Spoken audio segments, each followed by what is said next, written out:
Assalamualaikum warahmatullahi wabarakatuh. Waalaikumsalam warahmatullahi wabarakatuh. Nah, bertemu lagi dengan Pak Dias di pelajaran BAI. Bagaimana kabarnya anak-anak semuanya? Alhamdulillah. Nah, sebelum kita memulai pembelajaran pada pagi hari ini, marilah kita berdoa kepada Allah dengan harapan semoga apa yang kita pelajari pada hari ini mendapatkan manfaat, mendapatkan ilmu yang bermanfaat untuk kita dan keluarga kita.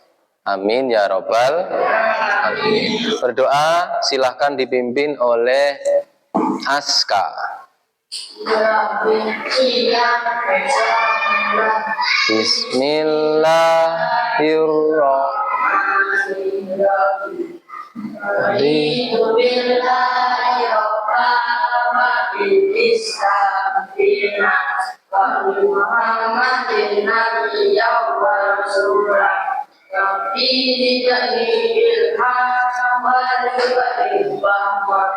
Amin ya rabbal alamin. Anak soleh. Iya. Selanjutnya Pak Dias akan tunjukkan dulu. Yang pertama adalah kita akan membaca Al-Quran dulu seperti yang kita lakukan biasanya dalam pertemuan pembelajaran agama. Kita hari ini membaca Quran surah Al-Lahab bersama-sama. Yuk dipimpin Ari. Ayo bersama-sama yuk. Tabat siyada abi biwatab ma auna anhu maluhu wa ma kasab sayasla naran dzatalah.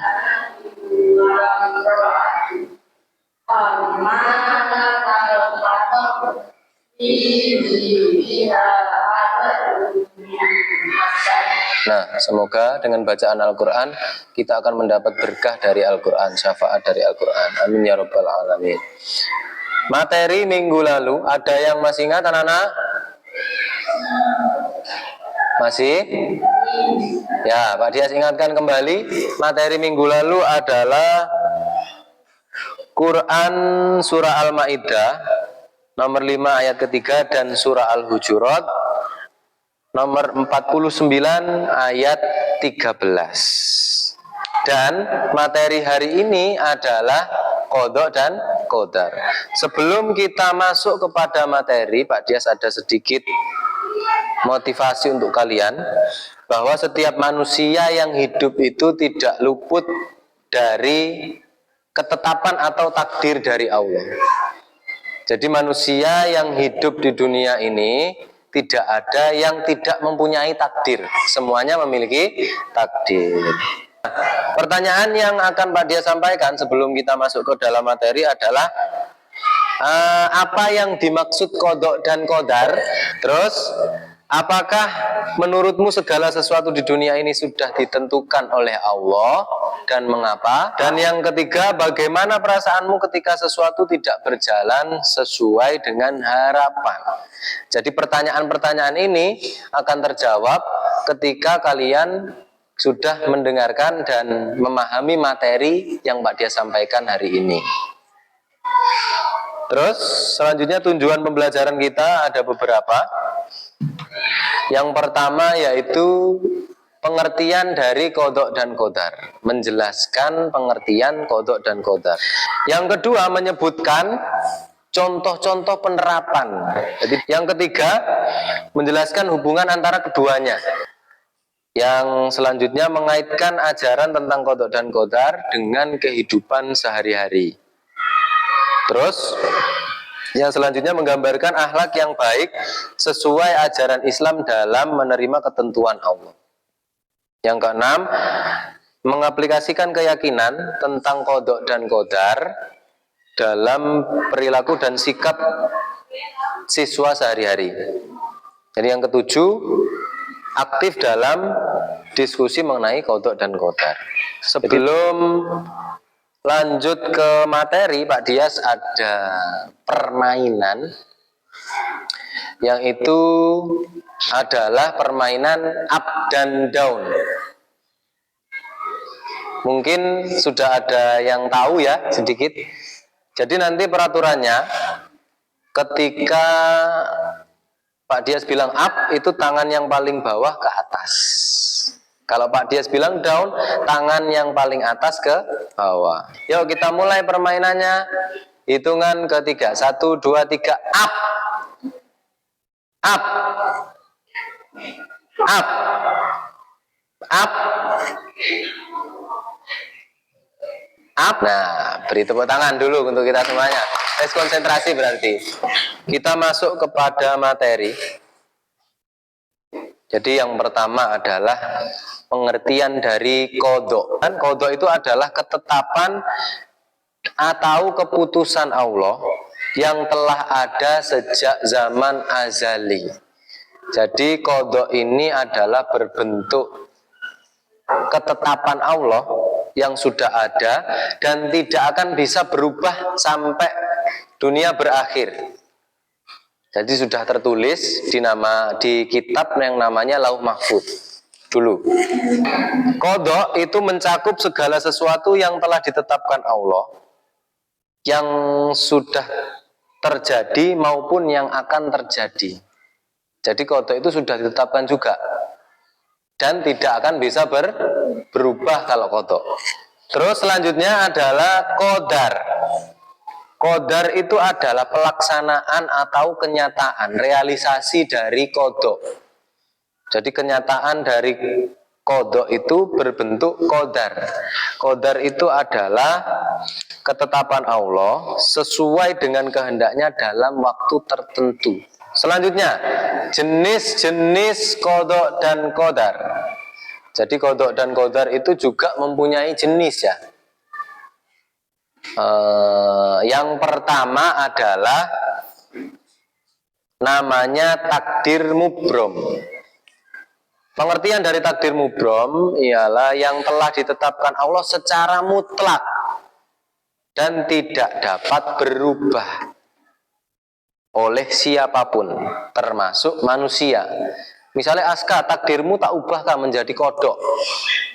Boleh tidak seperti itu? Pak Dias ngomong boleh, tetapi tidak akan terjadi karena tidak bisa menjadi kenyataan kalau misalkan manusia yang merubah. Yang contohnya tadi apa? Yang tidak bisa berubah? Kematian, kelahiran, rezeki, jodoh. Terus yang kedua adalah takdir mu'alaq. Takdir yang masih bisa berubah. Contohnya kayak tadi, orang belum bisa dalam belajar. Misalkan mohon maaf, orang ini bodoh ya. Bodoh itu bisa berubah karena bodoh bukan takdir. Bodoh itu berubah dengan kita belajar. Kalau gak gelem belajar ya tetap seperti itu. Misalkan dengan pekerjaan yang tadinya belum bisa mengoperasikan sebuah komputer, misalnya sampean kerja di bank, terus karena pekerjaan dan pelatihan di dalam pekerjaan, kalian menjadi bisa. Itu takdir, namanya takdir mu'alaq.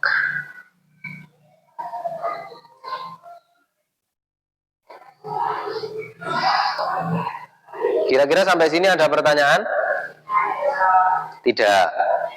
Kalau tidak, Pak Dias lanjutkan lagi. Nah, selanjutnya adalah dalil tentang qadha dan qadar. Ada di dua surah. Yang pertama adalah Quran surah Al-Qamar ayat 49. Yang kedua adalah Quran surah At-Taubah ayat 51. Terus materi yang selanjutnya adalah keimanan kepada qadha dan qadar. Jadi anak-anak tahu enggak? Iman kepada qadha dan qadar itu adalah rukun iman yang Enam. 6, bagus. Yang keras, Mbak Desa. Rukun iman yang keenam. Tanda seseorang beriman kepada qada dan qadar adalah menerima segala ketetapan Allah dengan ikhlas dan sabar. Nah, jadi itu tadi materi yang kita bahas hari ini. Kira-kira ada pertanyaan atau tidak, anak-anak? Tidak. Kalau tidak ada pertanyaan, kita ke penugasan. Pak Dias hari ini memakai pendekatan DBL, belajar berdiferensiasi sesuai dengan gaya belajar kalian. Nah, hari ini Pak Dias akan bagi kelompok menjadi 3 kelompok karena sesuai dengan gaya belajarnya. Yang visual kira-kira angkat tangan coba. Yang suka dengan visual, Ari, Aska, dan Faru. Terus yang auditori Yulia, Zakia, dan Danan. Yang kinestetik, Dani, Nadine, dan Tessa. Nah, tugasnya setelah Pak Dias bagi kelompok berdasarkan gaya belajar kalian, tugasnya yang pertama adalah gaya belajar visual. Tadi Ari, Aska, dan Faru. Kalau gaya belajar visual itu kalian membuat gambar ilustrasi. Coba cari di sosial media, di internet, atau poster tentang pengertian kodok dan kodar. Jadi kalian cari, terus gambarkan, minggu depan dikumpulkan. Ini itu penugasan. Yang kedua, untuk gaya belajar auditori, diskusi kelompok. Jadi Pak Dia sudah membuat kelompok kan, yang khusus untuk auditori.